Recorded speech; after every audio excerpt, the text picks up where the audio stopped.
안녕하세요. 매일의 삶이 불안했던 시절에 밤새 안녕하십니까? 라는 인사말이 유행했습니다. 우리 시대가 불안한 시대이기 때문에 밤새 안녕하십니까? 라는 인사말이 저절로 생각이 납니다. 역사를 이렇게 통틀어서 보면 이렇게 안정되고 평화로웠던 시절은 사실 얼마 되지 않고 끊임없는 전쟁이나 자연의 재해 또는 개인적인 어려움 그런 시절이 더 많았습니다.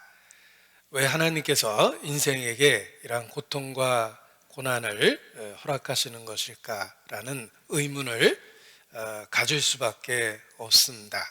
그런데 그 불안했던 시절일수록 더욱더 많은 사람들이 하나님께 돌아오고 하나님께 의지하는 법을 배웠다는 것입니다. 이 시대에 성도가 그렇습니다.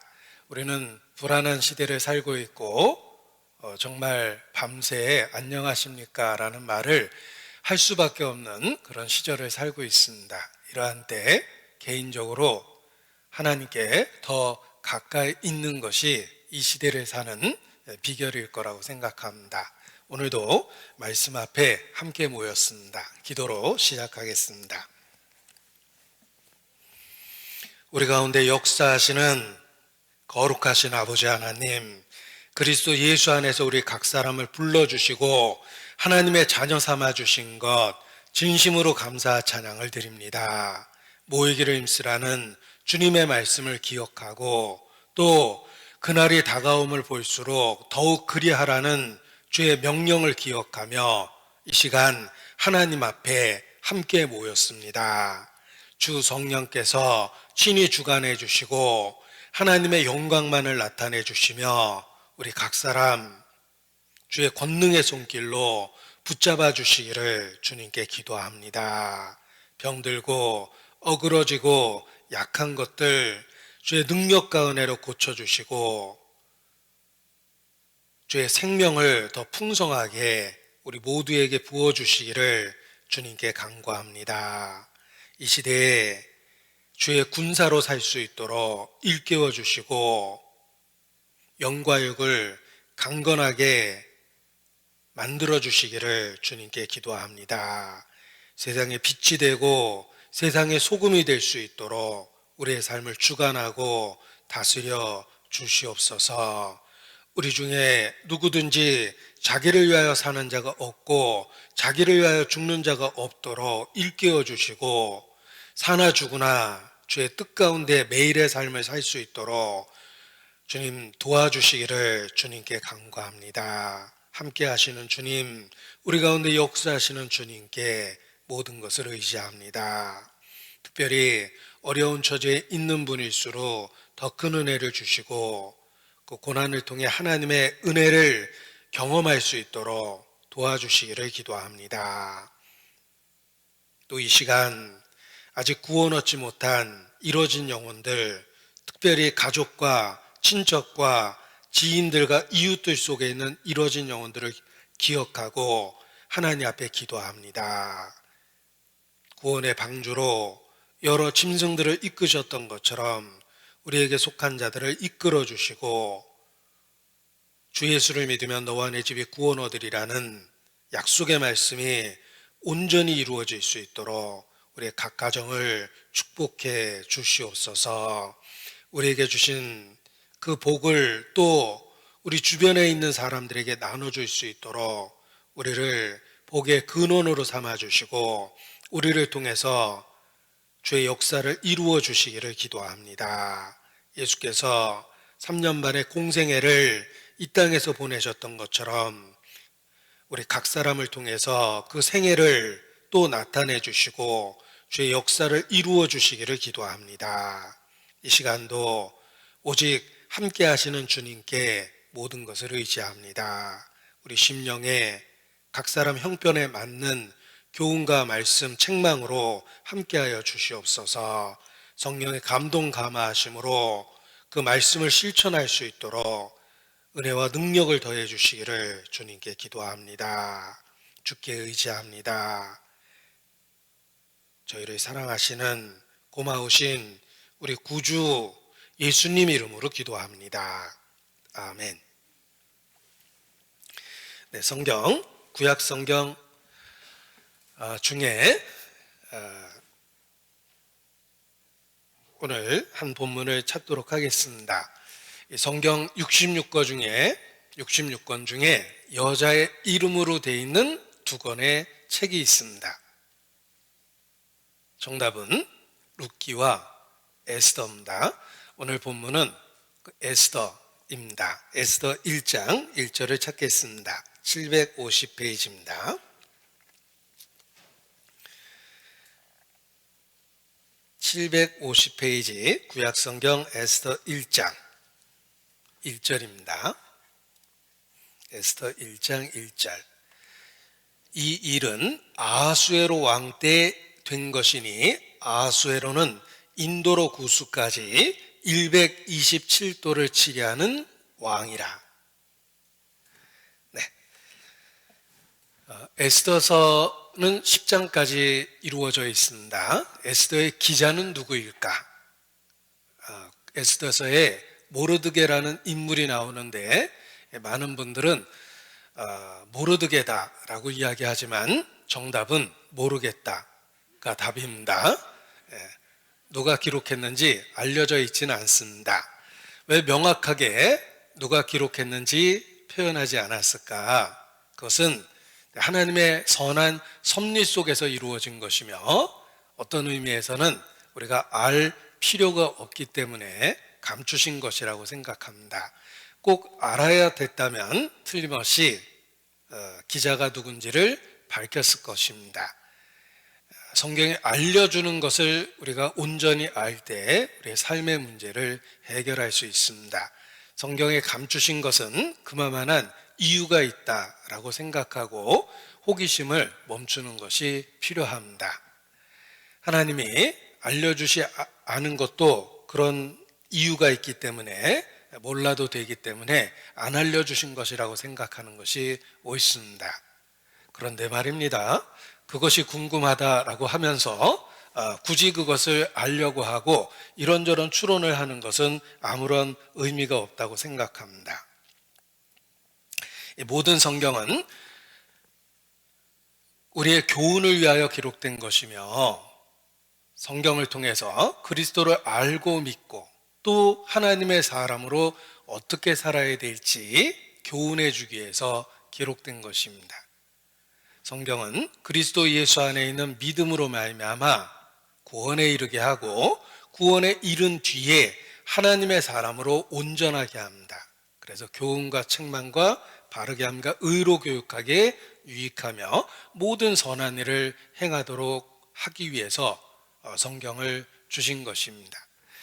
성경은 기록된 첫 번째 목적은 그리스도를 발견하고 그리스도를 믿고 그리스도와 동행하며 살도록 만들어주는 것입니다. 모든 성경은 한마디로 예수님과 관련되어 있습니다. 그래서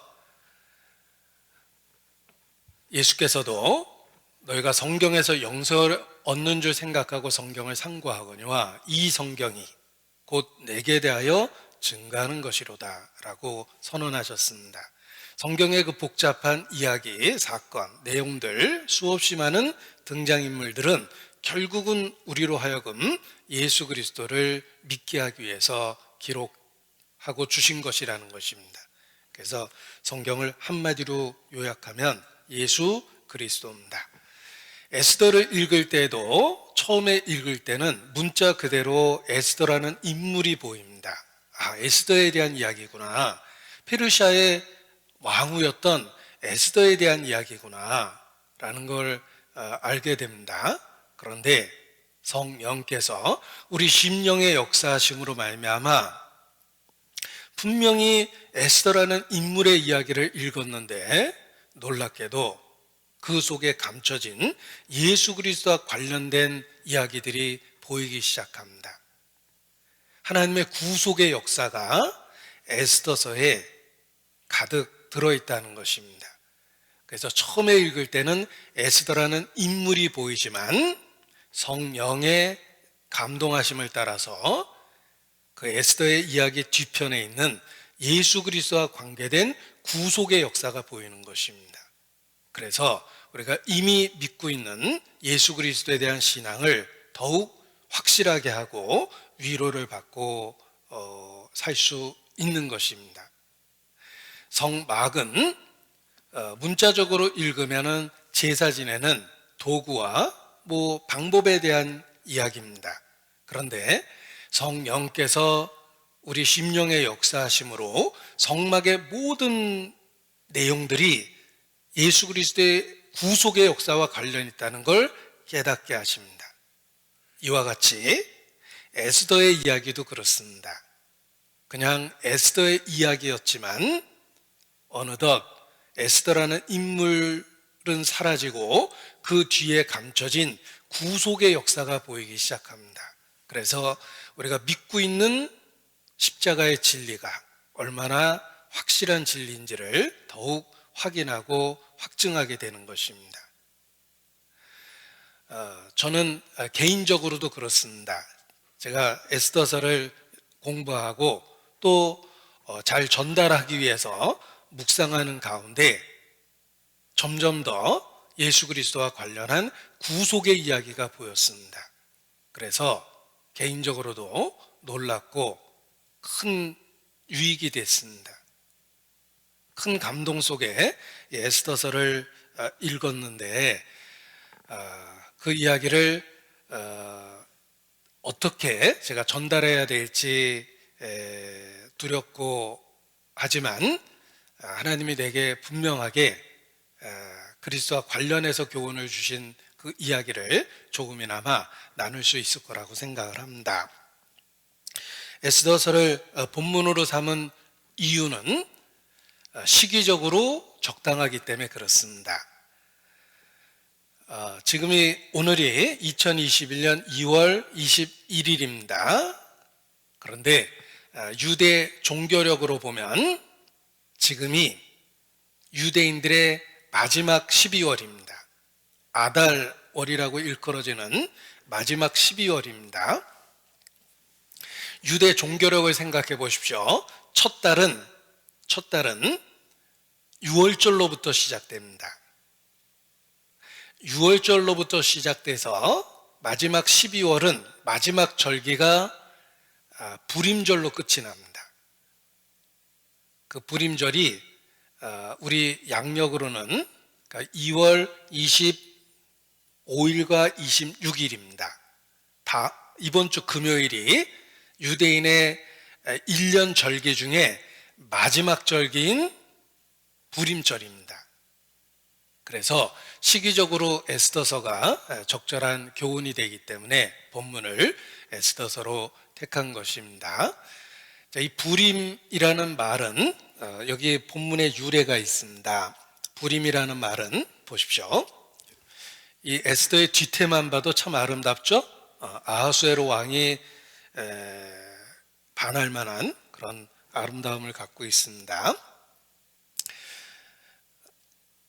이 일은 아하수에로 왕 때 된 것이니 아하수에로는 인도로 구수까지 127도를 치리하는 왕이라.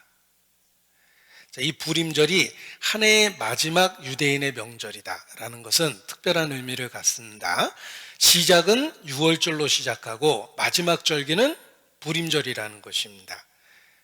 그래서 유대인들은 이 불임절을 이렇게 축하하고 한 해의 마지막을 즐깁니다.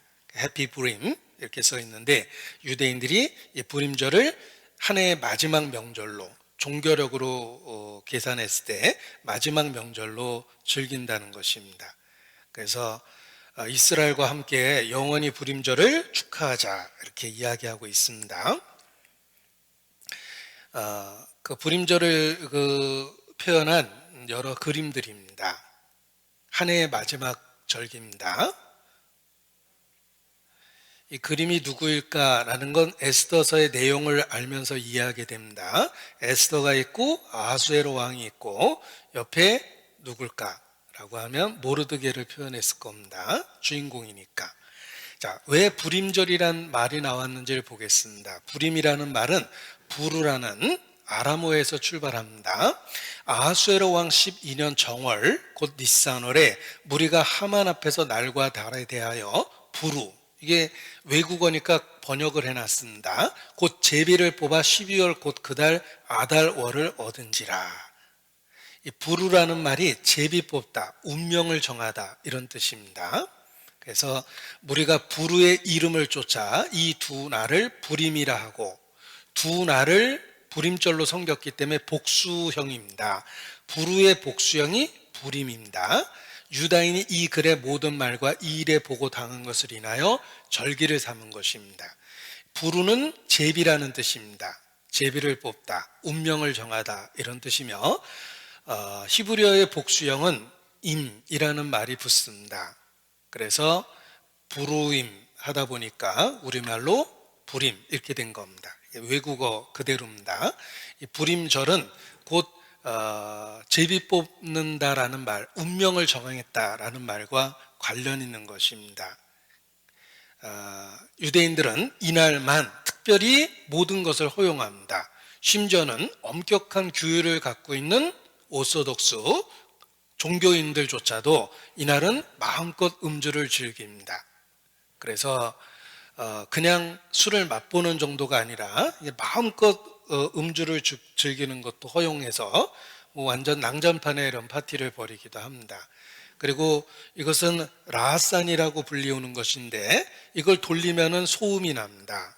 장난감 같이 이렇게 돌리면은 따르륵 따르륵 소리가 나는데, 에스더서를 읽으면서 하만이라는 원수의 이름이 나올 때마다 이 라하산을 돌리는 겁니다. 원수의 이름이 50몇 번 나오는데 그 이름이 나올 때마다 악인의 이름은 들을 가치도 없다, 듣고 싶지도 않다라는 의미에서 이 라하산을 돌립니다. 그래서 소음을 내서 악인의 이름이 세상에 들리지 않도록 이렇게 하는 그 도구입니다. 그러니까 유대인은 이걸 돌리면서 그들의 원수였던 하만, 그 하만을 기억하는 것입니다. 그리고 이런 그 만두처럼 생긴 그 음식을 나눠 먹습니다. 우리 만두처럼 안에 속이 들었는데 이 과자의 이름을 하만의 귀라고 그럽니다. 원수 하만의 귀 모양으로 만들었다 그래서 하만의 귀라고 이렇게 부르는데, 이 음식을 먹으면서 마치 악인의 귀를 물어 뜯는 것과 같은 그런 통쾌한 기분으로 이런 민족적인 음식을 나눠 먹습니다. 여러 과자를 만들기도 하고, 하만을 표시했죠. 에스더의 모습을 표현하고, 그리고 명절 때 먹는 하만의 귀라고 일컬어지는 만두형 과자입니다. 이게 이제 유대인들의 불임절입니다. 자, 여기 복잡해 보이는 그 유대의 달력이 있습니다. 안에 까맣게 표시한 것이 양력입니다. 우리가 지금 사용하고 있는 양력입니다. 1월, 2월, 3월 이렇게 양력이 있고, 유대인의 명절을 이렇게 그 달을 사용하고 있는, 우리는 양력은 해를 사용한 달력이죠. 그리고 유대인들은 달을 사용한 달력을 사용하는데, 그러니까 날짜가 자꾸 바뀌는 것입니다. 그런데 유대인들의 종교력을 여기다 이렇게 양력에다가 표시해서 그 양력의 어느 때쯤인지를 표현한 것입니다.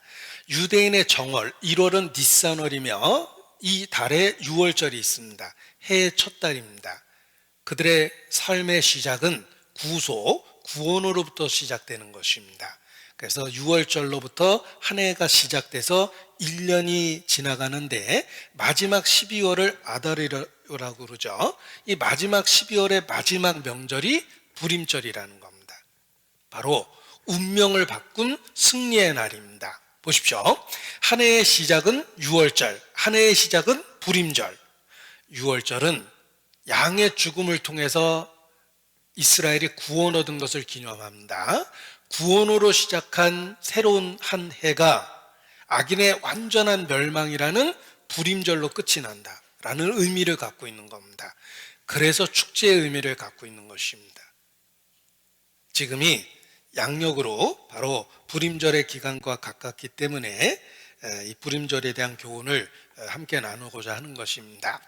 자, 불임 그 이름으로 명절을 만들어서 그들은 페르시아 시대로부터 지금까지 2500여 년 지키고 있습니다. 따라서 명절을 통해서 그 날의 사건을 기억하고 후세에 전달을 해주고 있는 것입니다. 그것이 명절로 삼은 이유입니다. 명절로 삼음으로 말미암아 그 사건을 기억하고 그리고 그 사건을 후세에 잊지 않도록 전달해 준 것입니다. 지금까지도 유대인들은 이 부림절을 명절로 지키고 있습니다. 최고의 명절 중에 하나입니다. 유일하게 1년 중 음주가 허락될 정도로 자유로움을 느끼는, 악인의 멸망을 기뻐하고 자신들의 구원을 기뻐하는 승리를 기념하는 명절입니다.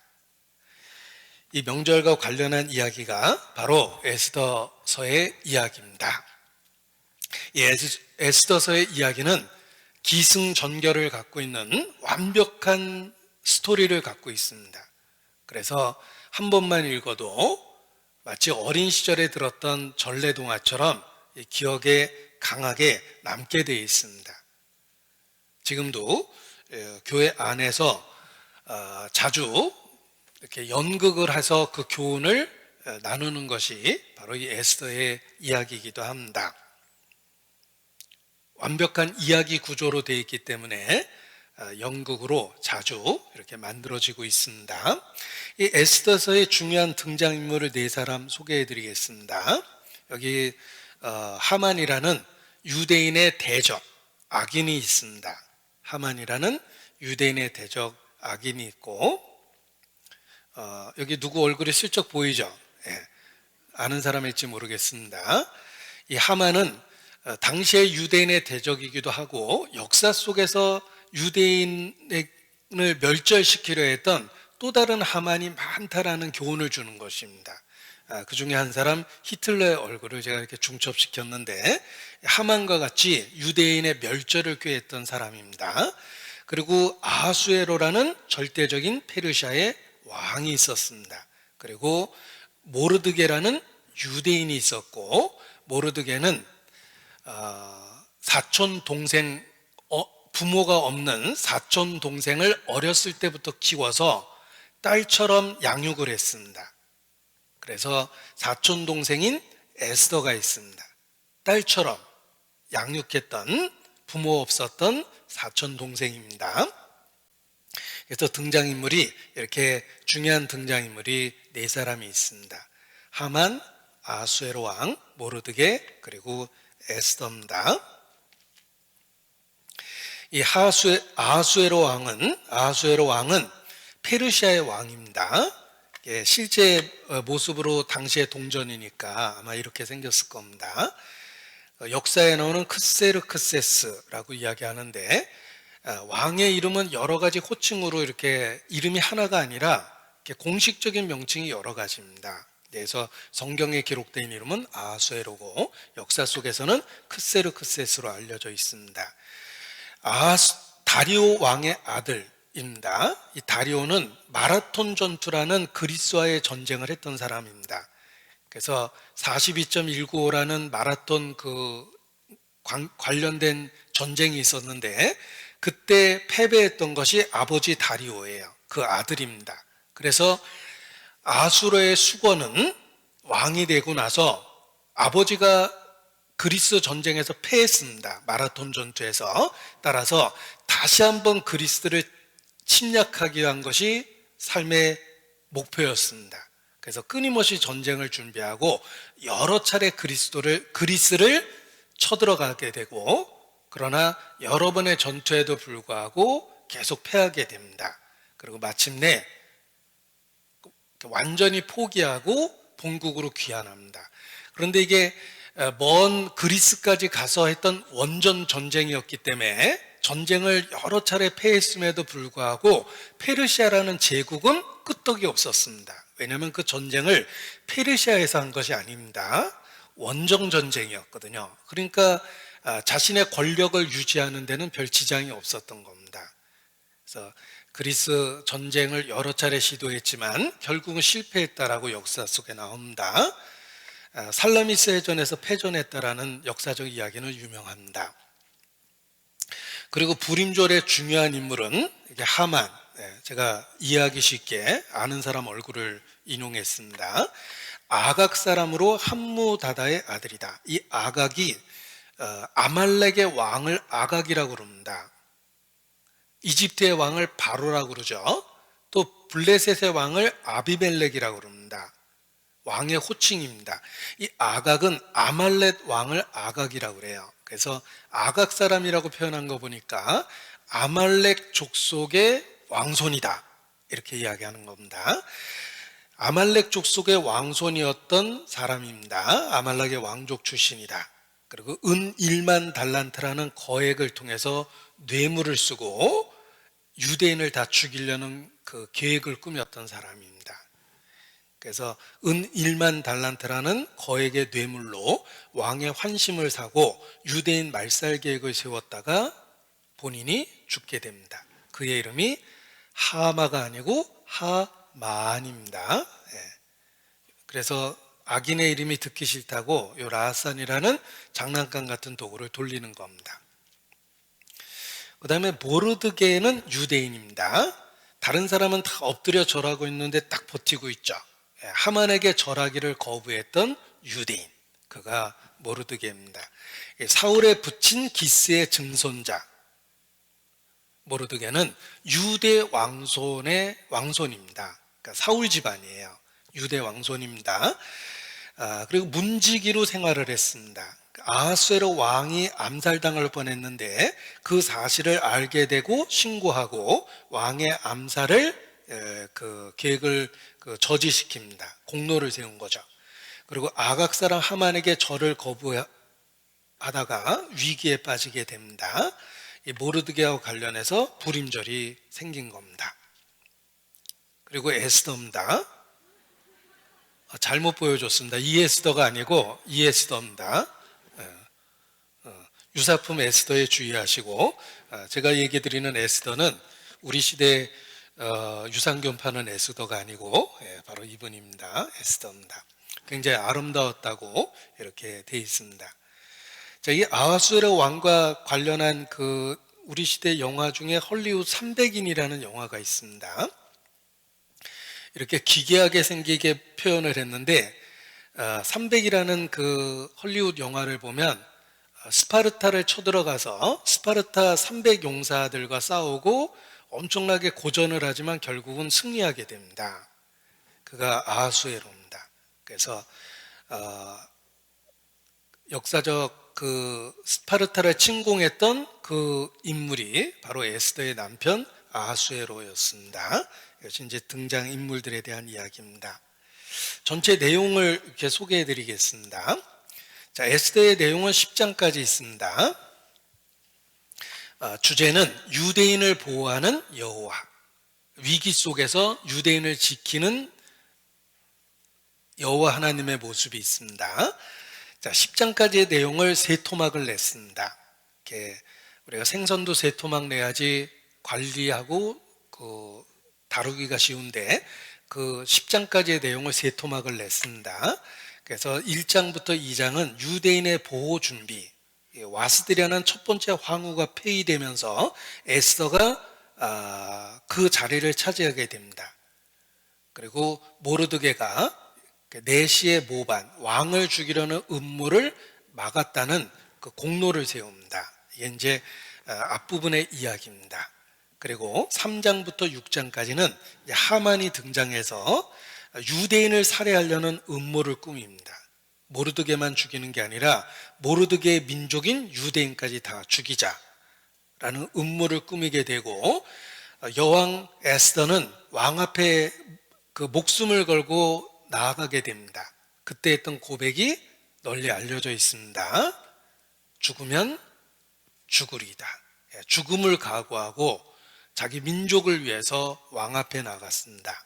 그리고 7장으로부터 10장까지는 사건이 완전히 전환돼서 유대인들이 승리하는 이야기가 기록되어 있습니다. 그래서 유대인의 완전 보호, 구원 요청과 왕의 승낙, 그리고 하만은 오히려 자기가 저주를 받아서 자기가 만든 나무에 걸려 죽게 됩니다. 대적의 진멸과 승리, 이런 구조를 갖고 있습니다. 이것이 이제 에스더 전체적인 내용입니다. 이 내용을 이해하기 위해서 시대적인 배경을 이해하는 것이 필요한데, 이스라엘과 어떤 관련이 있을까? 자, 솔로몬이 죽은 이후 BC 930년 나라가 분열됐습니다. 그리고 이스라엘이 완전히 망한 것은 BC 606년입니다. 솔로몬이 죽은 이후 BC 930년 9시 30분에 나라가 분열됐다, 이렇게 외웠는데, 남유다와 북이스라엘로 나라가 분열됐습니다. 우리도 해방 이후 남한과 북한으로 분리돼 버렸습니다. 이스라엘은 BC 930년 남북으로 분리가 된 겁니다. 그러다가 북이스라엘은 BC 722년 아시리아에 의해서 멸망합니다. 북쪽이 먼저 멸망했습니다. 늘 그렇듯이 북쪽이 먼저 멸망했습니다. 남쪽은 더 잘 살게 되고 남쪽은 끝까지 버텼지만 바벨론에 의해서 BC 600년 나라가 망했습니다. 이때부터 식민지 생활을 한 겁니다. 일제 36년처럼 이스라엘은 바벨론의 70년을 짓밟힙니다. 그리고 페르시아에 의해서 해방됐습니다. 그러나 페르시아의 속국, 식민지 생활을 계속했던 겁니다.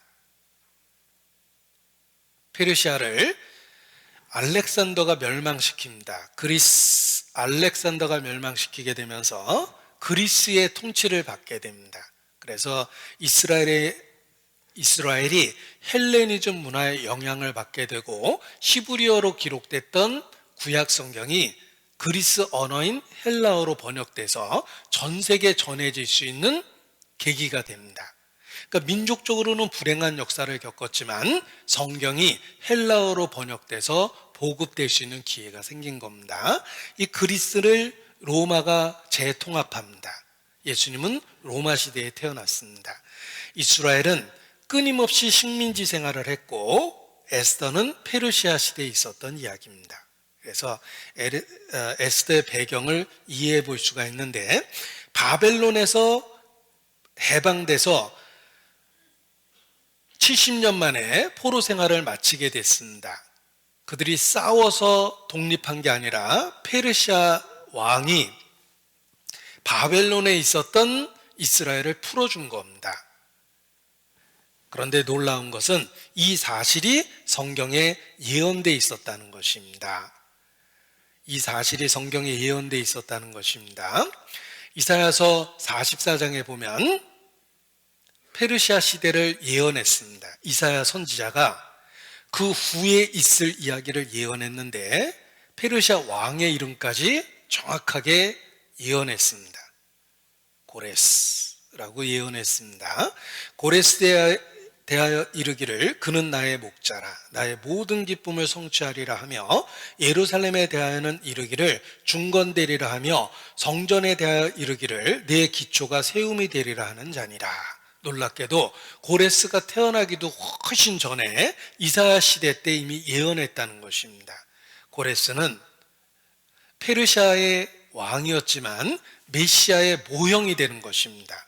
그래서 아주 구체적으로 예언하십니다. 나 요한은 나의 기름받은 고레스, 메시아라는 호칭을 쓴 거예요. 기름받았다는 말이 메시아거든요. 나의 기름받은 고레스의 오른손을 잡고 열국으로 그 앞에 항복하게 하며 열왕의 허리를 풀며 성문을 그 앞에 열어서 닫지 못하게 하리라. 내가 고레스에 대하여 이르기를. 아주 구체적으로 예언했습니다. 자, 페르시아의 고레스 왕이 바벨론에 쳐들어왔습니다. 이스라엘은 만세를 부르고 왕을 적극적으로 환영합니다. 고레스는 이상하게 생각했습니다. 왜 니들이 좋아하느냐? 그때 유대인은 이사야 선지자가 기록한 그 오래된 성경을 들고 왕 앞에 나갑니다. 우리의 하나님 여호와께서 왕이 우리를 풀어줄 거라고 예언했습니다. 이름까지 예언되어 있었습니다. 그리고 성전을 건축하게 해줄 거라고 여기 하나님이 예언하셨습니다. 역사는 고레스가 거의 회심했다라고 기록하고 있습니다. 이방인의 왕이었던 페르시아의 고레스가 거의 회심해서 유대인의 여호와라는 신을 섬겼다라는 기록을 남길 정도로 이 고레스가 큰 충격을 받은 겁니다. 기꺼이 유대인을 풀어줍니다. 이런 이야기가 역사에도 나옵니다. 그 역사의 한 부분을 보여드리겠습니다. 고레스. 동안 기르스는 다시 한번 페르시아의 첫 번째 왕이었던 고레스라는 것입니다. 예언의 성취였습니다. 그것도 정확하게 70년 만에 풀어줬습니다. 성경의 예언의 성취죠. 그래서 페르시아가 중요한 겁니다. 오리엔트 세계를 정복한 다리오는 왕 중의 왕이라고 불렸다. 그러니까 대단한 제국이었습니다. 페르시아 제국은 그야말로 대제국임을 자랑했다. BC 486년 다리오의 뒤를 이어 그의 아들 아하수에로가 왕위를 이었다. 페르시아의 네 번째 왕이었습니다. 한 20여 년 통치를 했습니다. BC 486년부터 465년까지 통치를 했는데 결국은 어떤 음모에 의해서 왕에 있었던 중에 이렇게 살해당합니다. 에스더가 그때 과부가 됐겠다라는 생각을 해봤는데 아무튼 그의 통치 기간 중에 있었던 일이 에스더의 이야기입니다. 이게 아하수에로 왕입니다. BC 480년 아하수에로가 이끄는 페르시아 대군이 그리스 원정에 나섰습니다. 아버지가 마라톤 전투에서 졌거든요. 그래서 아버지가 진 그 전쟁을 명예를 회복하기 위해서라도 그리스를 점령하려고 원정을 했는데 여러 차례 원정에도 불구하고 대패합니다.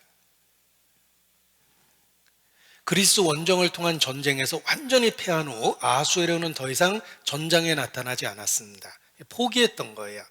어차피 그리스 땅의 통치권은 잃어버렸지만 그의 그 다스리는 페르시아라는 제국에는 아무런 영향이 없었습니다.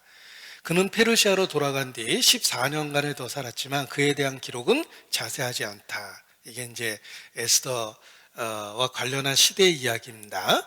에스더는 아하수로의 왕후였기 때문에 그렇습니다.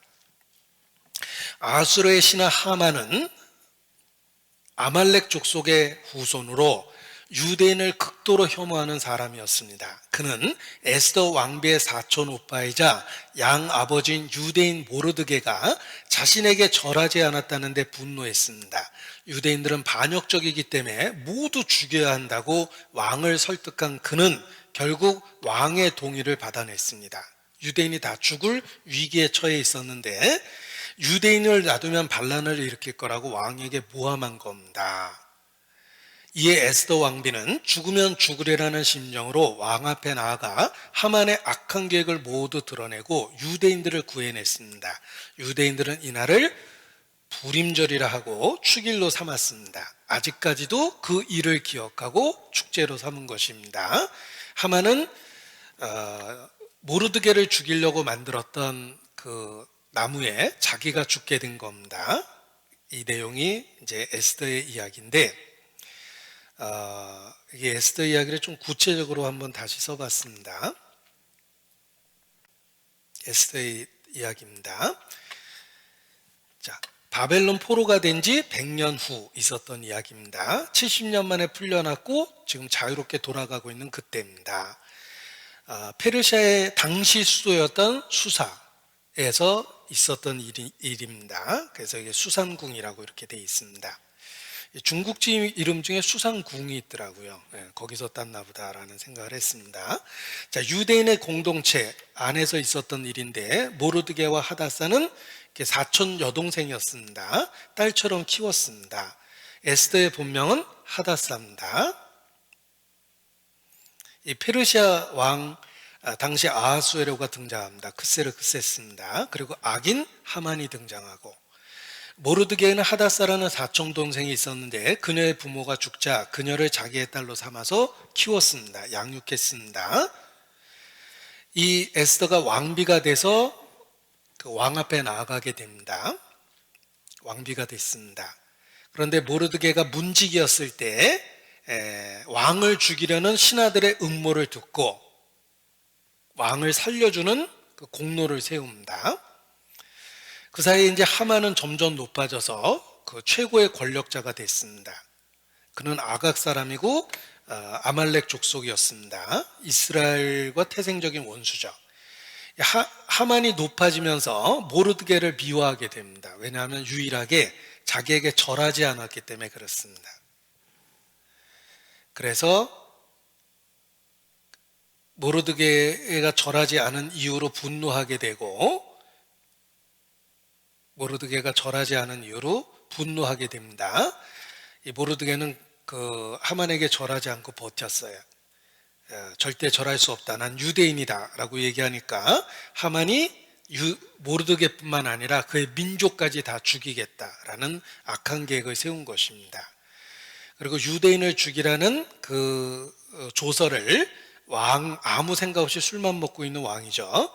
왕에게 뇌물을 써서 죽일 음모를 꿰무는데 좋은 날을 잡은 거예요. 그래서 악인 하만이 언제 죽일까 하고 그 제비를 뽑았는데 그날이 유대인의 달력으로 12월 13일이 된 겁니다. 유대인이 다 죽는 날이 돼버린 겁니다. 13이라는 숫자를 서양 사람이 싫어하잖아요. 조서의 내용은 다음과 같습니다. 12월인 아달월 13일 하루 동안 남녀노소 할 것 없이 모든 유다 사람을 죽이고 전 재산을 빼앗으라. 이런 무시무시한 법을 만들었습니다. 그래서 에스더와 모르드게 모든 유대인들은 하나님께 간절히 기도했습니다. 그리고 왕 앞에 나가게 됩니다. 그리고 왕의 그 후의를 얻게 되고, 모르드게가 왕을 살려줬다는 그 내용도 왕이 알게 돼서 모르드게를 높이기 시작합니다. 그리고 하만이 유대인을 죽이려는 음모를 꾸몄다는 걸 에스더가 폭로해서 바로 하만이 나와 나의 민족을 죽이려고 했습니다. 그 악한 일을 한 것이 바로 하만입니다. 얘입니다. 바로 얘입니다. 라고 해서 이 하만이 자기가 모르드게를 죽이려고 했던 그 나무에 달려서 죽게 되는 것입니다. 그리고 모르드게가 아무 생각 없는 왕의 그 다음 권력자가 됩니다. 하만의 뒤를 이어 왕은 모르드게에게 권력을 다 줍니다. 그래서 모르드게는 자기 민족을 살릴 수 있는 조서를 다시 쓰게 됩니다. 모든 유대인은 자신을 방어하고 대적을 죽이라. 자신을 방어할 수 있는 그 권리를 준 겁니다. 그래서 조서의 내용은 자기들을 공격하는 적들을 죽여도 된다. 자기를 적극적으로 지켜도 된다라는 법을 준 겁니다. 그래서 유대인들은 그날에 모두 살아나게 되고 그날을 부림절이라는 축제를 만들어서 섬기게 된 겁니다. 기념하게 된 겁니다. 그리고 모르드게는 그 페르시아에서 높은 관직을 유지하고 유대인들을 위해서 여러 가지 일을 하게 됩니다. 자, 이 복잡한 이야기를 쉽게 기억하는 방법이 있어서 소개해 드리겠습니다. 제가 한동안 성경 공부할 때 썼던 방법인데 소개를 해 드리겠습니다. 믿어지실지 모르겠지만 제가 이 방법으로 하루에 신약을 다 외웠습니다. 그 다음날 다 까먹었지만 하루에 외우긴 하루에 다 외웠습니다. 반복하면 하루에 외웠던 그것을 지금도 기억할 수 있다는 겁니다. 어떻게 외우는지 한번 보세요. 예, 좋은 방법입니다. 이건 이제 RPR 기억 방법이라고 그러는데 RPR은 그냥 만든 말입니다. 그러니까 Religion Pictures Ring이라고 해서 종교적인 그림을 갖고 이렇게 그 링, 순환하는 모습으로 기억한다 이런 뜻인데 한번 소개해 드리겠습니다. 자, 한 장의 종이가 필요합니다. 여기다 그림을 그릴 거거든요. 그리고 각각의 종이에는, 이 각 종이에는 번호가 있습니다. 땅이라고 생각하고 1번지, 2번지, 3번지, 4번지, 5번지, 6번지, 7번지, 8번지, 9번지, 10번지 이렇게 생각하면 되겠죠. 자, 이렇게 각 종이에 각각 고유의 숫자를 적어 놓습니다. 그리고 이 숫자는 변하지 않아요. 항상 이 위치에 있는 것입니다. 그래서 뭐 369도 보이고 2580도 보이고 1470도 보이고 그러죠. 전화기 숫자판처럼 비슷하게 보이는데 이 고유의 숫자의 위치를 외우는 겁니다. 그리고 여기다가 에스더서를 한 장의 그림으로 그리는 거예요. 이렇게 그러면 여기 1, 2, 3, 4, 5, 6, 7, 8, 9, 10 각각의 고유 숫자가 있고 한 장의 그림이 걸렸습니다. 이 그림을 보면 여기 아하수에로 왕이 앉아있고 왕후 자리가 텅 비어있죠. 와스디가 쫓겨났거든요. 그래서 2장에 보면 에스더가 왕후로 간택받는 장면이에요. 여기 에스더가 앉아있죠. 그리고 하만이 제비를 뽑아서 유대인을 죽이려고 킥킥거리고 있습니다. 킥킥이 아니라 죽이려고 그랬으니까 아마 킬킬거렸을 거예요. 예. 제가 또 아재 개그를. 그리고 4장에는 이 에스더가 죽으면 죽으리다라고 굳게 결심하고 있고 5장에는 잔치를 벌이고 있죠. 음식이 보이죠. 요게 왕이 앉을 거고 요게 하만이 앉을 겁니다. 잔치를 벌이고 있어요. 그리고 6장에는 모르드게가 존귀하게 돼 있어요. 모르드게가 왕을 살려줬다는 그것을 알게 되고 모르드게가 높아진 겁니다. 그리고 여기 킬킬거렸던 하만이 오히려 자기가 만든 나무에 달려 죽었어요. 끔찍하게 죽어있죠. 그리고 요건 조서예요. 이스라엘은 자기를 적극적으로 방어해도 된다라는 이스라엘이 살아날 수 있는 조서를 발표한 게 8장입니다. 그리고 9장에 여기 10명의 사람이 매달려서 죽었는데 하만의 10아들이 죽은 거예요. 성경에 10아들의 이름이 나오는데 유대인들은 그 10아들의 이름을 굉장히 빨리 읽습니다. 다다다다닥 이렇게 읽어버려요. 왜냐하면 그들이 한 번에 죽었다라는 걸 이렇게 일깨우려고 가장 빠른 속도로, 사람이 읽을 수 있는 가장 빠른 속도로 읽어버립니다. 열아들이 여기서 죽었어요. 그리고 모르드게가 존귀하게 된 모습입니다. 자, 한 장의 그림 속에 에스더서의 이야기를 다 그려놓은 겁니다. 그래서 그림을 생각하면 돼요. 그림을 기억하기는 쉽거든요. 1장에는 아하수에로 왕이 앉아 있었고 황후의 자리가 텅 비어 있었죠. 2장에는 에스더가 왕후의 자리를 얻기 위해서 나아간 모습이 있었고 3장에는 하만이 킬킬거리고 있었고 4장에는 에스더가 죽으면 죽으리다라고 하고 있었고 잔치상을 5장에 벌려놨어요. 그리고 6장에는 모르드게가 높아지고 존귀케 됐고 7장에는 하만이 나무에 달려 죽어 있었죠.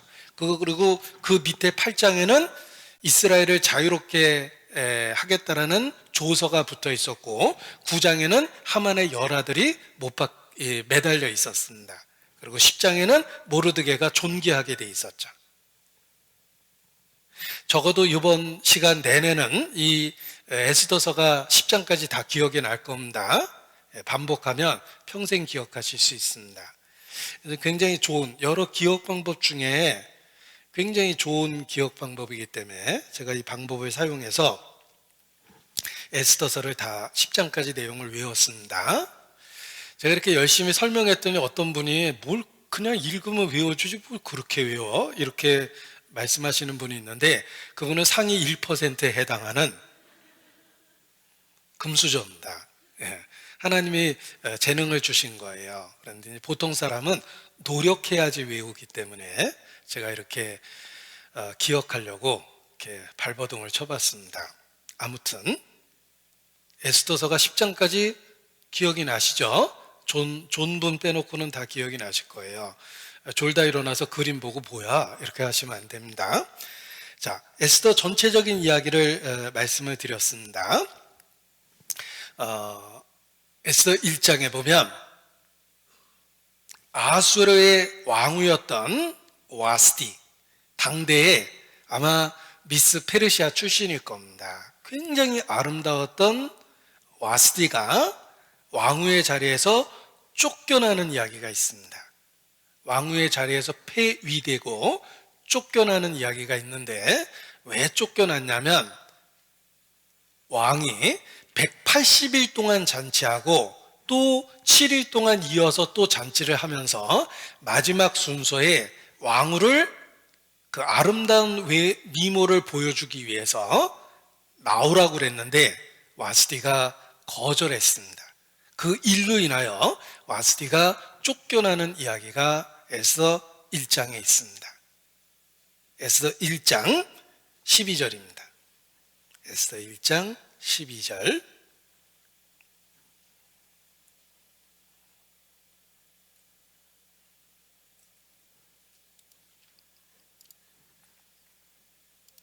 에스더 1장 12절 보세요.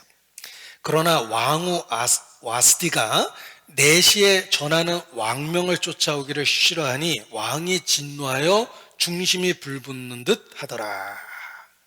이 왕후 와스디는 남편의 권위를 무시했습니다. 그런데 단지 남편의 권위를 무시한 게 아니라 그 남편이 페르시아 127도를 다스리는 인도부터 구스까지 어마어마한 제국을 다스리는 왕이었습니다. 왕후 와스디는 남편의 명령을 거부한 것이 아니라 생각해 보십시오. 제국의 왕의 명령을 거부한 겁니다. 그래서 폐위되고 쫓겨난 것입니다. 단지 남편의 부탁과 요구를 거절한 것이 아니라 페르시아의 왕명으로 주어진 그 명령을 공개적으로 거부했기 때문에 쫓겨나게 된 겁니다. 여기 12절 다시 보십시오. 왕후 와스디가 내시에 전하는 왕명을 이렇게 돼 있죠. 내시도 한 사람 보는 게 아니라 공적으로 격식을 갖춰서 7 내시를 보낸 거예요. 그 7 내시 이름이 10절에 써 있어요. 그러니까 공적인 격식을 갖춰서 7 내시에게 공적인 명령을 한 겁니다. 그래서 여기에 보면 남편의 명이 아니라 왕명을 쫓아오기를 싫어하니라고 돼 있죠. 그걸 거절한 겁니다. 이제 어떤 분은 이 와스디를 옹호하는 분들이 있습니다. 남자들 술 먹은 자리에 왕후가 이쁘다고 자기 마누라 미모를 자랑하려고 나오라고 그러는 게 말이나 되냐. 그리고 갑자기 나오라고 하면 어떡하냐. 여자는 적어도 7가지 과정을 거쳐서 메이크업을 해야 된다. 스킨도 발라야 되고 로션도 발라야 되고 에센스도 발라야 되고 메이크업도 해야 되고 마스카라도 해야 되고 할 게 색조 화장까지 해야 되는데 할 게 한두 개냐. 이렇게 갑자기 부르면 어떡하냐 라고 와수디를 옹호하는 분들도 계십니다. 그런데 중요한 것은 와스디는 남편의 명을 거부한 게 아니라 왕의 명을 공적으로 거부했다는 것입니다. 이 180일의 잔치는 이유가 있습니다. 왕이 된 지 3년 만에 잔치를 했는데 180일 동안 잔치를 한 거예요. 왕은 그리스를 원정하기 위해서 요즘 말로 단합대회를 하고 군사적 작전을 세운 거예요. 그래서 127도의 중요한 사람들을 다 불러다가 큰 전쟁을 앞두고 결사항전을 각오하고 그리고 백성을 위로하고 전쟁을 위한 잔치를 벌였던 겁니다. 그러니까 중요한 자리죠. 그 중요한 잔치의 마지막 순서를 왕후가 개인적으로 싫다고 거절한 거예요. 근데 이게 얼마나 큰 죄인지 생각해 보는 게 필요합니다. 에스더가 왕 앞에 죽으면 죽으리다 하고 나가죠. 그 이유는 당시 왕 앞에는 아내조차도 허락을 받지 않고 나가면 죽는 법이 있었어요.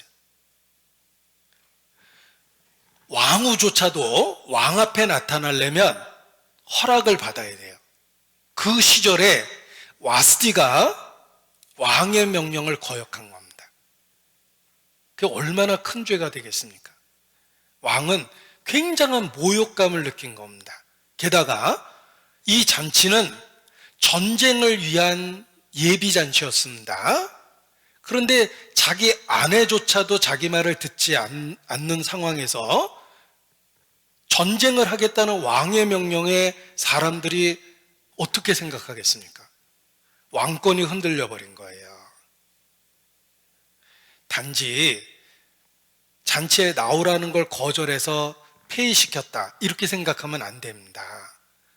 와스디는 엄청난 잘못을 한 거예요. 왕명을 공개적으로 거부했던 겁니다. 이 아하수에로 왕이 나름대로는 합리적으로 이렇게 통치를 했습니다. 왜냐하면 180일 동안 술을 먹었는데 절대로 억지로 먹게는 안 했어요. 우리 김 사장님보다 낫죠. 김 사장님은 회식하면 꼭 억지로 먹으라고 그랬는데 이 아하수에로는 먹는 것도 그렇게 안 했어요. 8절에 보십시오. 1장 8절. 마시는 것도 규모가 있어 사람으로 억지로 하지 않게 하니, 강제로 한 잔 해라고 권하는 상사 앞에 이 구절을 문자로 보내보십시오. 아하수에로도 그렇게 안 했습니다. 사장님 제가 해주십시오. 해보십시오. 자, 술도 강제로 먹지 않게 했습니다. 그리고 왕후를 오라고 했을 때도 4시에게 공식적으로 명령을 해준 거예요. 그러니까 격식을 갖춰서 오라고 예우를 갖춰준 거예요. 그리고 화가 났다고 그래가지고 무조건 폐위시킨 게 아니라 4시와 진지하게 의논했어요. 13절입니다. 13절. 왕이 사례를 아는 박사들에게 묻되 왕이 규례와 법률을 아는 자에게 묻는 전례가 있는데, 화가 난다고 그 다음날 잘라버린 게 아니죠. 신중하게 이런 경우에는 도대체 어떻게 하면 좋을까라고 전례도 살펴보고 자기 옆에 있는 참모들 7명에게 이렇게 진지하게 의논도 하고 폐위시켜버린 겁니다. 그것은 와수디가 얼핏 남편의 사소한 명령을 거절한 것처럼 보이지만 제국의 왕이었던 왕명을 공개적으로 거역한 거기 때문에 큰 벌을 받을 수밖에 없었던 것입니다. 그래서 이 와스디가 폐위당한 일을 통해서 우리가 교훈을 얻을 수 있습니다. 여기 제목을 정해봤어요. 와스디, 폐위된 왕비의 이름입니다. 당대 최고의 미모를 갖고 있었지만 왕의 명령을 공개적으로 거부했기 때문에 폐위당한 사람입니다. 그는 성경에 질서라고 되어 있죠. 하나님이 만든 질서가 있습니다. 가정적으로는 자식이 부모에게 공경해야 돼요. 자식은 부모를 공경해야 돼요. 국가적으로는 신하가 왕에게 복종해야 돼요. 또 사회적으로는 종은 그 주인에게 복종해야 돼요. 이게 질서예요. 자연의 세계도 살펴보면 여러 법칙과 규칙, 질서가 있어서 자연이 존재합니다.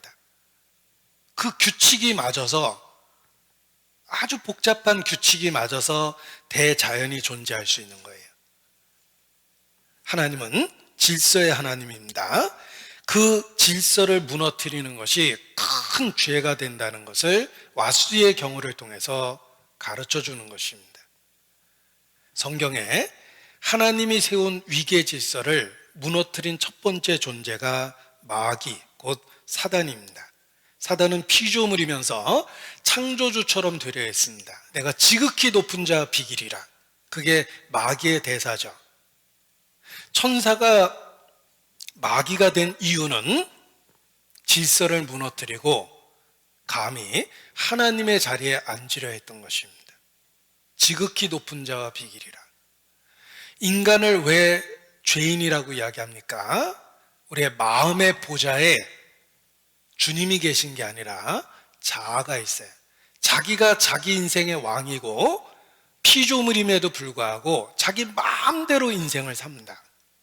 심지어는 생사까지. 가룟 유다가 자살했습니다. 생과 사도 자기가 결정해버린 거예요.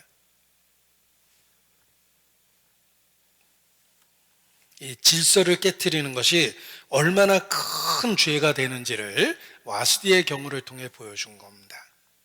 성경의 이야기는 때로 구속의 역사에 대한 비유가 됩니다. 그래서 아브라함에게 2 아내가 있었는데 사라와 하갈이라, 이는 2 언약에 대한 비유라고 말씀하신 것처럼 때로는 그냥 사건의 이야기가 영적 실체에 대한 교훈이 됩니다. 와스디가 그렇다는 거예요. 와스디는 통치의 질서를 무너뜨렸기 때문에 큰 죄가 됐던 겁니다. 그래서 폐위당한 거예요. 와스디와 대조적인 믿음의 여인을 예로 들면 와스디가 정말 큰 죄를 졌다는 걸 알게 됩니다. 바로 아브라함의 부인인 사라의 이야기입니다. 베드로 전서 3장 6절 찾겠습니다. 베드로 전서 3장 6절입니다. 신약 성경 베드로 전서 3장 6절.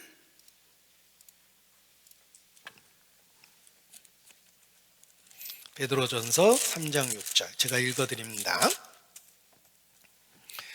사라가 아브라함을 주라 칭하여 복종한 것과 같이 너희가 선을 행하고 아무 두려운 일에도 놀라지 아니하므로 그의 딸이 되었느니라. 자, 우리가 순종하고 복종하고 살아야 되는 그 이유를 사라의 경우를 통해서 교훈해 주십니다. 사라는 아브라함을 자기라고 칭한 게 아닙니다. 허니 이렇게 부른 것도 아니죠. 주라 칭했습니다. 그리고 실제로 복종했어요. 사라가 아브라함에게 어떻게까지 복종했습니까? 심지어는 아브라함이 제 목숨을 살려고 자기 아내를 다른 남자 품에 줍니다. 애굽 왕 바로의 아내가 될 뻔했죠. 그런 일이 또 한 번 반복됩니다. 2번이나. 제가 사라라면 절대 용서 안 해요. 저것도 남자라고 이러고 그냥 새 출발할 겁니다. 그런데 사라는 생각해보면 이치에 안 맞고 말도 안 되잖아요. 그럼에도 불구하고 사라는 아브라함을 주라 칭했고 아브라함을 믿었을 뿐만 아니라 아브라함 뒤에 있는 아브라함의 하나님을 믿었던 거예요. 그래서 사라는 아브라함을 주라 칭하여 복종했다. 그런데 와스디의 경우를 보십시오. 와스디는 127도를 다스리는 왕의 공식적인 명칭을 거절했던 거예요. 그러니까 통치 질서를 무너뜨리는 큰 죄를 진 겁니다. 와스디 자신도 그 일이 그렇게 일파만파가 될지 상상도 못했을 겁니다. 하와가 선악과를 따먹는 그때 이까짓 거 하나 먹었다고 무슨 일이 있겠어라고 생각했지, 설마 이 끔찍한 수천 년의 비극이 생길 거라고 상상도 못했을 거예요. 이 와스디는 하나님이 세운 그 질서를 무너뜨려 버린 겁니다. 그래서 폐위된 거예요. 자, 3장 1절입니다. 베드로전서 3장 1절. 아내된 자들아, 이와 같이 자기 남편에게 순복하라. 이는 혹 도를 순종치 않는 자라도 말로 말미암지 않고 그 아내의 행위로 말미암아 구원을 얻게 하려 함이니. 이와 같이라는 말은 국가와 사회 질서에 순복하듯이 아내들은 가정에 세운 질서에 순복해야 된다. 이렇게 말씀해 주시는 것입니다.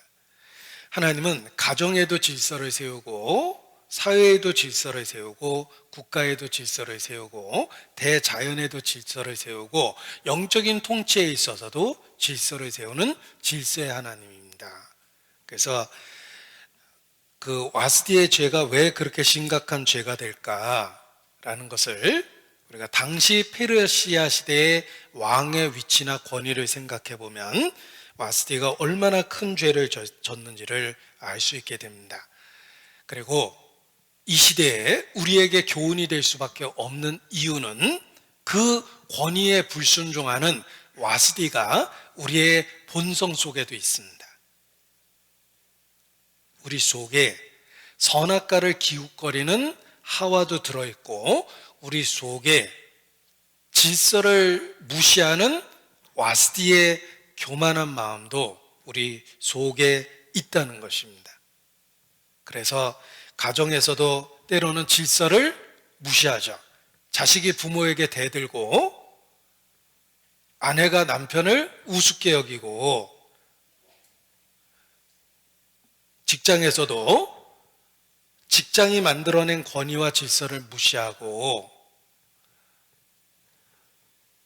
고용자나 피고용자나 너나 나 똑같다라고 이렇게 주장하는 그런 와스디 같은 태도가 있습니다. 제가 지금 직장에서라고 얘기했는데, 작은 직장을 생각해 보죠. 고용자와 피고용자는 다른 거예요. 피고용자는 그 회사가 망해도 자기 직장 없어지고 월급만 없어지는데, 사장은 망하면 자기가 투자한 모든 걸 다 잃어버리는 거예요. 그런데 똑같은 권리를 요구하면 되겠습니까? 사장은 그 회사가 망하면 자기가 갖고 있는 모든 걸 다 잃어버리고 부채가 자기께 돼요. 종업원은 회사가 망하면 직장이 없어지고 다른 데 취직하면 됩니다. 회사의 부채가 자기 부채가 되는 건 아닙니다.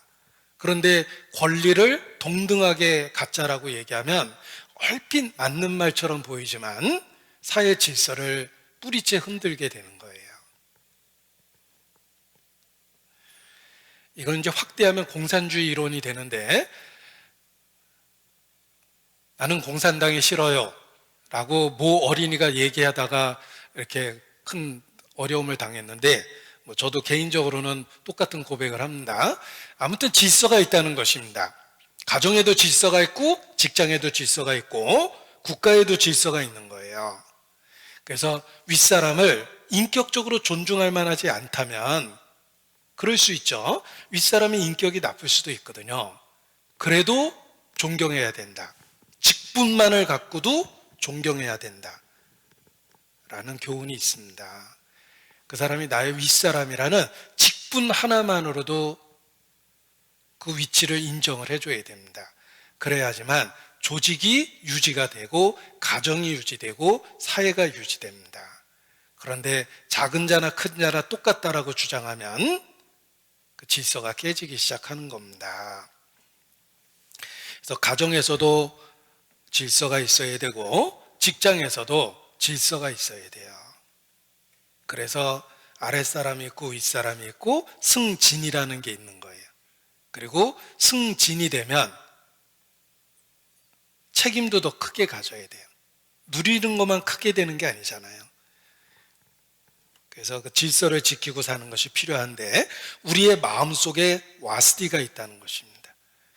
그래서 교회 안에서도 직분과 질서를 무시하고 그런 건 옳지 않은 것입니다. 우리가 직분을 소중하게 여기고 자신의 위치에서 자신의 역할을 하려는 그 마음을 와스디를 통해서 교훈을 얻게 됩니다. 그리고 그리스도인으로서 주님과의 관계를 분명히 하게 됩니다. 주님이 명령하시면 내가 이에 대해서 순종하는 게 아닙니다. 주님 뜻이 분명하기 때문에 순종하는 거예요. 아브라함이 갈대아 우르에서 나오라고 했을 때 이해가 됐습니까? 하나님, 근데 질문이 있습니다. 어디로 가나요? 며칠이나 걸려나요? 그리고 노정은 좀 어려운 건 아닌가요? 그런 토를 달지 않았습니다. 아브라함은 갈 바를 알지 못하고 말씀을 붙잡고 나온 겁니다. 우리의 신앙생활도 그래요.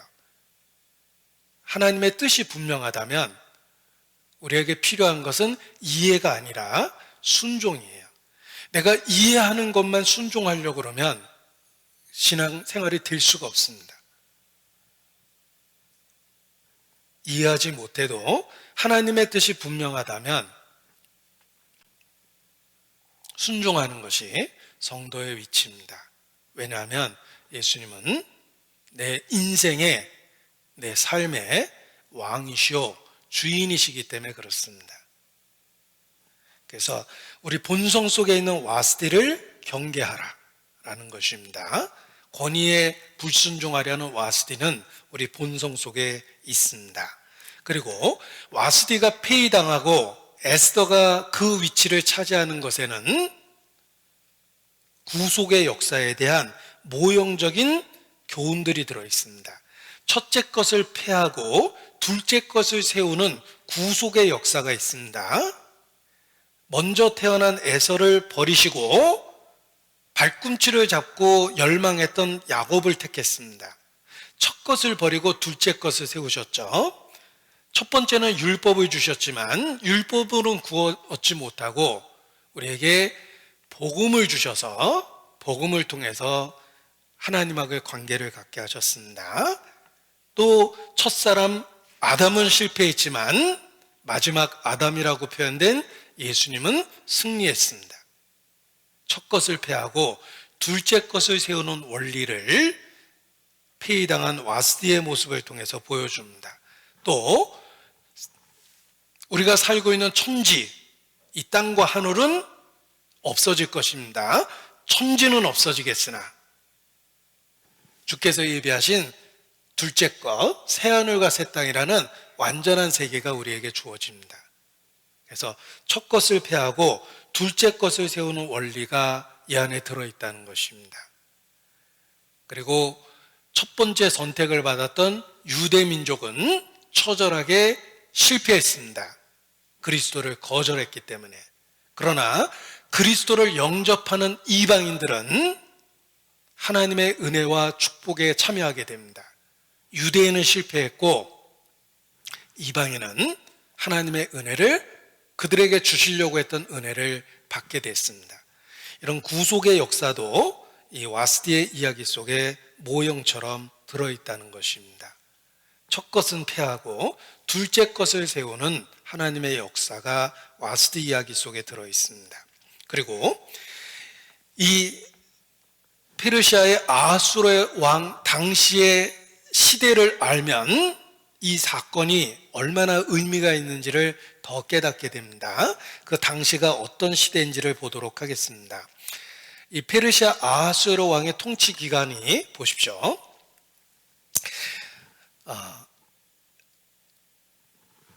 이 아하수에로는 이분이 누구신가 궁금하게 또 여기실 것 같은데, 이 에스더서 공부하는 내용을 제가 여기저기서 참조를 했습니다. 보십시오. 아하수에로는 이름이 크세르크세스입니다. BC 486년부터 465년까지 통치했다고 역사 속에 알려져 있으니 21년 정도의 통치 기간을 갖고 있는 것입니다. 그리고 제위 3년 때에 이 잔치를 한 거예요. 그때 와스디가 폐위당하고 그리고 그 사이에 전쟁하러 갔다가 돌아왔는데 그 7년째 되던 해 새 장가를 들은 게 에스더 이야기입니다. 그러니까 그 이야기가 이 중간에 들어있는 거예요. 그런데 이 페르시아는 당시 성경의 인도에서 구수까지라고 그랬죠.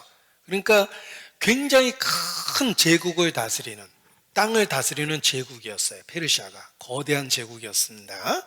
바로 이 시대에 있었던 이야기입니다. 그런데 이 시대가, 이 페르시아 시대가 어느 시대냐면 동양에는 공자가 활동했던 시대예요.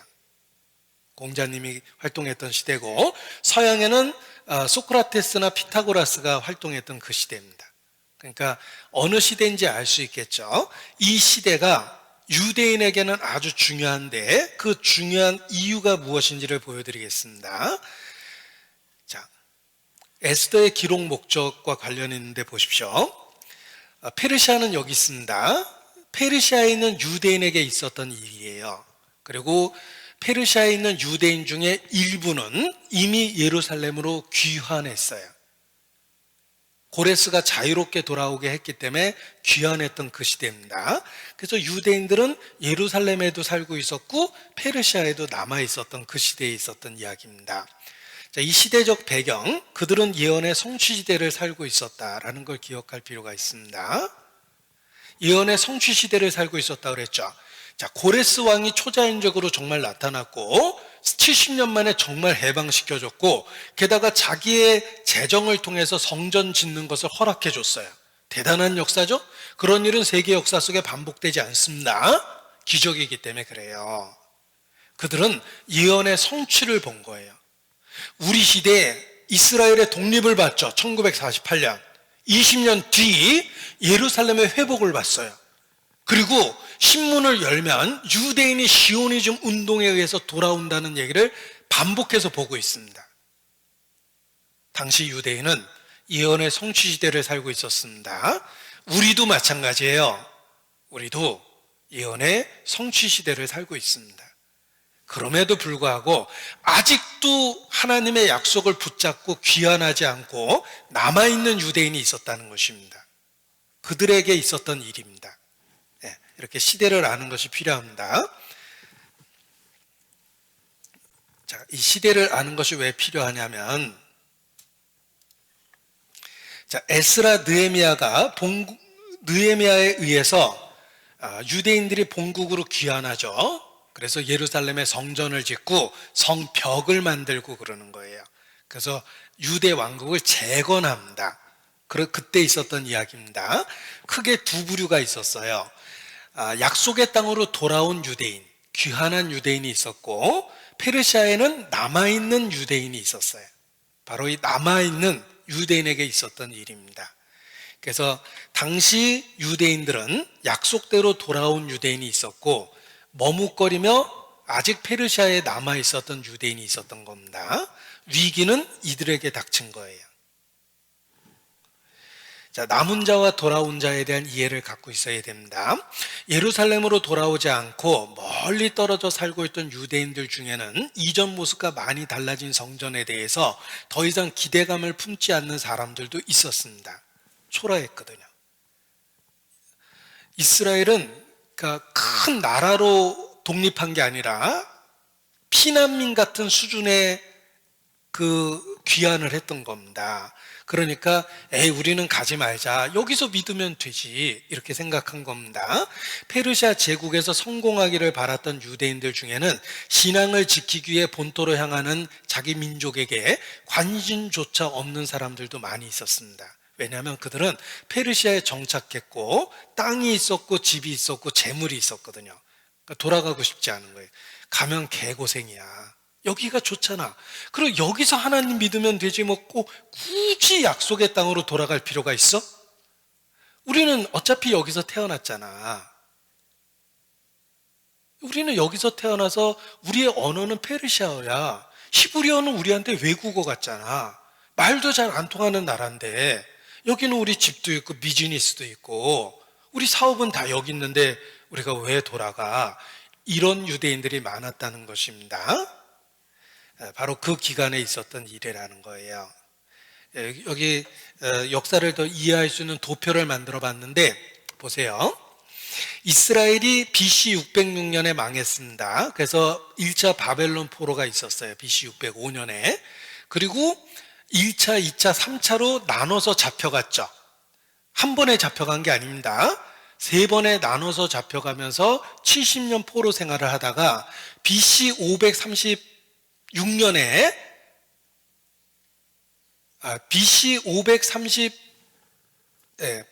6년 요 연도의 차이는 이게 고대 역사이기 때문에 1, 2년의 차이가 있는 겁니다. 70년 만에 돌아온 게 수르바벨 당시에 1차 귀환을 해요. 그리고 꽤 오랜 세월이 흐른 후에 2차 포로 귀환이 있었고 3차 포로 귀환이 있었는데, 에스더의 사건은 1차와 2차 그 중간에 있었던 이야기예요. 이게 기억하는 게 필요합니다. 이 복잡한 도표도 그거예요. 여기 보면 에스라기가 있고 느헤미야가 있는데 중간에 에스더가 있죠. 에스더 사건은 1차와 2차 포로 귀환 중간에 있었던 이야기라는 뜻이에요. 그 뜻입니다. 그래서 에스라서, 성경에 보면 에스라, 느헤미야, 에스더라는 순서로 되어 있는데, 시간적으로 재배치를 하면 에스라서에 기록된 내용, 느헤미야서에 기록된 내용 중간에 에스더서가 있었다는 거예요. 이것은 1차 포로 귀환과 2차, 3차 포로가 있기 그 중간에 있었던 일입니다. 이게 중요합니다. 자, 페르시아에서 한 번에 돌아온 게 아니죠. 1차 때 돌아왔고 2차 때 돌아왔고 3차 때 돌아왔어요. 그래서 이 그림이 그런 그림입니다. 여기 세 가지로 줄을 표현한 것은 각각 다른 경로로 세 번에 나눠서 귀환했다, 이런 뜻이에요. 한 번에 돌아온 게 아닙니다. 근데 1차 귀환 때는 성전을 재건했고 3차 귀환 때는 성벽을 재건한 거예요. 그리고 2차 귀환 때는 종교적 개혁이 있었던 겁니다. 그런데 에스더서는 여기 있죠. 1차와 2차 사이에 있었던 이야기라는 거예요. 그래서 무슨 영화 포스터 같은데 제1부, 2부, 3부 이렇게 해서 영화가 계속 제작되는 것처럼 1차 귀환은 스룹바벨에 대한 이야기, 2차 귀환은 에스라의 이야기, 3차 이야기는 느헤미야의 이야기인데 에스더서는 1차와 2차 사이에 있었던 이야기다, 이런 뜻입니다. 아수르의 뒤를 이어 아닥사스다 왕이 됐는데 역사에 나오는 아르타크세르크세스다 이렇게 얘기하고, 그가 다스리던 시대에 2차 포로 귀환과 3차 포로 귀환이 이루어진 겁니다. 그러니까 아수르 왕 다음 세대죠. 그래서 중요한 건 1차와 2차 사이에 에스더서가 있었다는 겁니다. 자, 이렇게 제가 열심히 설명한 이유가 있습니다. 에스더의 이야기는 귀환하지 않고 페르시아에 아직 남아있던 유대인들에게 있었던 이야기입니다. 그들은 예언의 성취를 받습니다. 70년 만에 해방됐죠? 고레스의 등장을 받습니다. 그리고 고레스 칙령을 경험했습니다. 그리고 이미 친척들 중에 많은 사람들은 예루살렘으로 돌아갔습니다. 그럼에도 불구하고 남아있어요. 이 남아있던 유대인들이 죽게 된 겁니다. 하루아침에 죽게 됐죠. 무슨 생각을 했겠습니까? 이럴 줄 알았으면 진작 내가 1차 귀환 때 돌아갈 걸. 1차 귀환 때 돌아갔어야 되는데 내가 욕심 부리고 남아있다가 이거 다 죽게 됐다, 이렇게 생각했던 겁니다. 그런데 하나님은 그들에게 은혜를 주셔서 그 위기를 벗어나게 만들어줬어요. 그래서 불임절이 생긴 겁니다. 자, 불임절을 지키면서 무슨 생각을 했겠습니까? 불임이 운명이란 뜻이죠. 우리가 죽을 뻔했는데 하나님이 살려주셨다라는 겁니다. 왜 살려주셨을 것 같습니까? 빨리 돌아가라고. 약속의 땅으로 돌아가지 않으면 위기는 또 생길 수 있다. 명절 때마다 그걸 생각한 거예요. 왜냐하면 하만은 일대로 끝나는 게 아니에요. 두 번째 하만, 세 번째 하만, 네 번째 하만, 역사 속에서 끊임없이 나타납니다. 그래서 역사 공부를 해보면 안티오쿠스 에피파네스도 유대인 다 죽이려고 그럽니다. 우리 시대 히틀러가 유대인 다 죽이려고 그러죠. 또 다른 하만은 항상 시대의 모양이 바뀌었지만 계속해서 나타났다는 거예요. 하만은 어느 시대나 계속 있습니다. 불임절을 지키면서 유대인이 깨달았던 교훈이 무엇이냐면 또 다른 위기는 또 올 수 있다는 거예요. 그래서 2차 귀환, 3차 귀환이 가능했던 겁니다. 왜냐하면 돌아갈 이유를 안 거예요. 우리가 우리의 나라가 있어야 되고 우리의 땅이 있어야 되고 하나님의 약속 아래 있어야지만 보호되는 거다. 페르시아 이방 땅에 살다가 하루아침에 다 죽을 수 있다. 하만이라는 사람은 또 나타날 거다라는 위기감을 느낀 겁니다. 그래서 돌아올 수 있었던 겁니다. 자, 보십시오. 2차 대전, 그 광기 어린 그 시절에 히틀러가 600만 유대인을 죽였습니다. 하나님은 침묵했습니다. 유대인들은 절망했습니다. 어떻게 정말 하나님이 계시다면 이런 끔찍한 홀로코스트를 방치하십니까?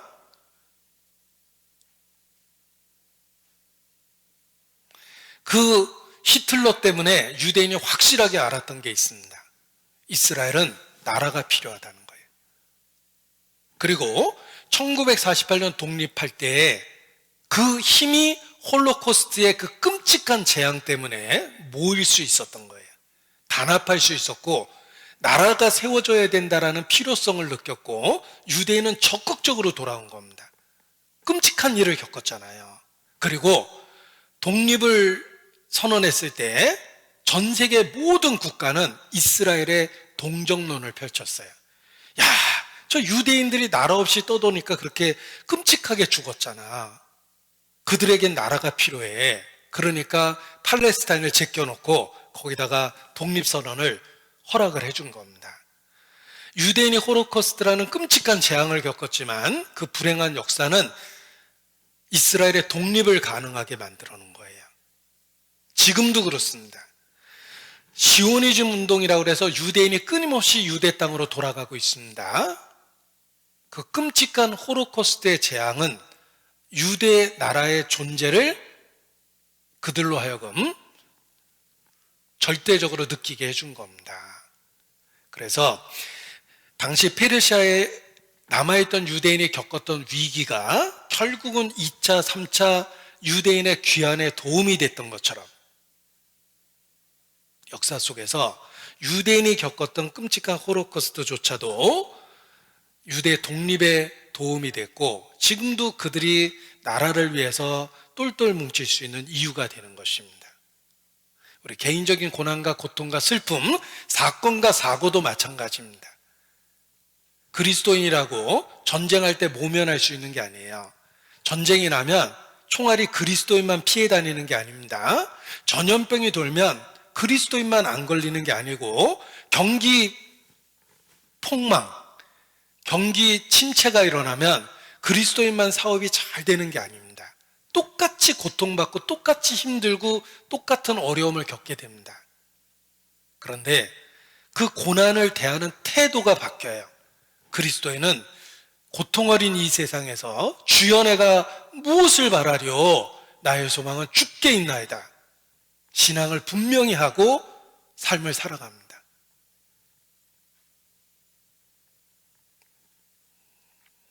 그 고통이 거꾸로 축복이 되게 한 것입니다. 이 하만의 존재는 그 당시의 하만뿐만 아니라 악의 실체를 이야기합니다. 하만은 아말렉 후손이며 태생적으로 유대인에 대한 적개심을 갖고 있습니다. 우리 시대 이란이 그래요. 이란이 대놓고 국가적인 존재 목적이 시오니스트를 이 땅에서 없애버리기 위해서 이란이란 나라가 존재한다라고까지 얘기합니다. 그러니까 공개적으로 유대인을 적으로 선포하는 게 이란입니다. 그게 국가의 존재 목적이라고까지 얘기합니다. 하만이라는 악의 실체는 모양만 다르지 정치적으로도 있고 우리의 삶의 주변에 수없이 많습니다. 그리고 하나님이 그 악한 하만을 우리에게 허락해 준 이유는 그 악을 통해서 선이 무엇인지 더 깨닫고 선을 선택할 수 있도록 만들어주는 것입니다. 그래서 이 하만이란 존재가 하나님의 대적자의 모습으로 나타나고 역사 속에서는 똑같은 하만이 수도 없이 존재했고 앞으로도 존재할 것이며 특히 7년 환란 때 적그리스도라는 실체로 나타납니다. 제가 그 하만에 대한 묵상을 하면서 여기 이 사진이 누구냐면 히틀러 어린 시절이에요. 히틀러를 생각을 했습니다. 히틀러는 역사 속에 나타난 또 하나의 하만이에요. 그런데 이 하만은 끊임없이 역사 속에서 반복해서 나타난다는 것입니다. 그리고 우리의 개인의 삶 속에서도 그 하만과 같은 존재가 있어요. 그리고 하나님이 이런 어려운 일들을 허락해 주시는 것은 우리로 하여금 삶의 방향을 하나님께 향하도록 약속을 향하도록 하기 위해서 약한 존재를 때로 우리에게 허락해 주십니다. 하나님은 하만의 존재를 통해서 하나님의 능력과 보호하심을 확실히 보여주셨고 그리고 머뭇거리며 페르시아에 남아있던 유대인들이 고향으로 돌아올 수 있도록 동기 마련을 해준 겁니다. 그래서 얼핏 위기처럼 보이지만 그 위기를 통해서 이스라엘을 보호하고 그것을 통해서 남아있는 유대인들이 약속의 땅으로 돌아올 수 있는 기회를 만들어준 것입니다. 하나님의 역사가 그렇습니다. 우리 삶에 일어나는 위기나 고통이나 어려움들을 하나님은 구속의 과정 속에서는 선이 되게 바꿔주셔야 해요. 그것이 하나님의 역사입니다. 로마서 8장 28절이 아주 중요하고 의미 있습니다. 로마서 8장 28절 보겠습니다.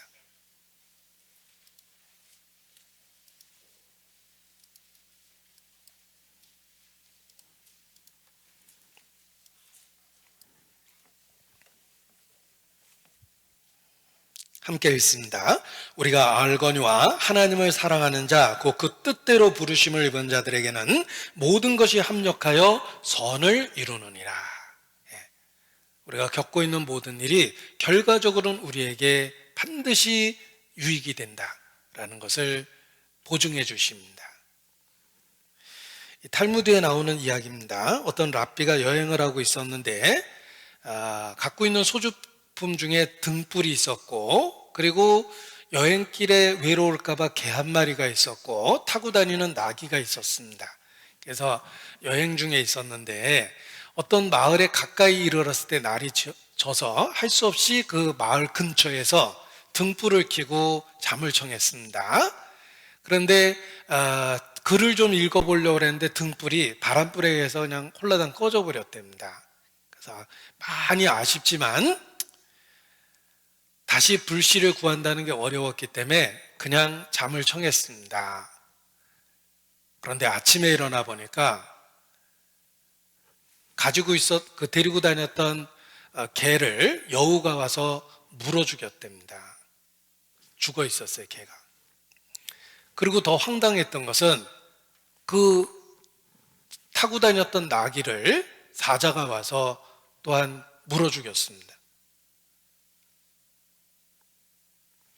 개도 죽어 있었고 나귀도 죽어 있었습니다.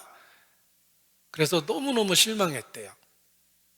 내 여행길의 유일한 나귀와 재산이었던 개도 잃어버리고 나귀도 잃어버리게 됐다 해가지고 너무너무 슬퍼했는데, 날이 밝아서 그 가까이 있었던 마을로 들어갔더니 마을에 그날 전날 밤 도적대가 쳐들어와서 마을 사람들을 몰살하고 모든 것들을 다 훔쳐갔답니다.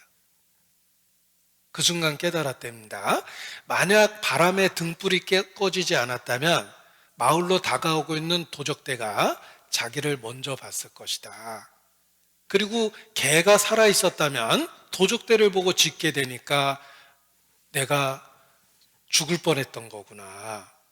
그리고 그 와중에 나귀까지 소란을 떨었더라면 도적이 내가 있다는 걸 발견하고 나도 죽었을 텐데, 사자가 나귀를 물어 죽이는 바람에 그 날밤 마을 사람들이 몰살당하는 그 환란 속에서도 내가 살아남을 수 있었구나라는 것을 깨닫고 자기에게 일어났던 모든 일에 대해서 비로소 하나님께 감사했다라는 이야기가 있습니다.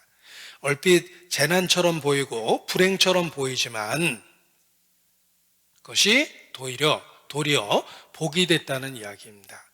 우리도 전화위복이라는 말을 쓰고 또는 세옹지마라는 역사 속의 이야기를 갖고 교훈을 받기도 합니다. 하물며 성도가 그렇습니다. 성도의 삶은 머리털 하나까지 계산돼서 하나님의 보호하심을 받습니다. 우리 주변에 있는 악한 존재, 또 악한 꾀를 실천하는 사람들, 행동으로 옮기는 사람들, 그로 인해서 고통받고 슬퍼할 때가 있지만 하나님은 그 모든 것을 통해서 우리의 삶의 방향성을 주십니다. 내가 어떻게 살아야 될지를 일깨워 주시고 소망을 하나님께 둘 수 있도록 만들어 줍니다. 그리고 분명한 것은 그 모든 내가 겪었던 일들이 반드시 선이 되게 하십니다.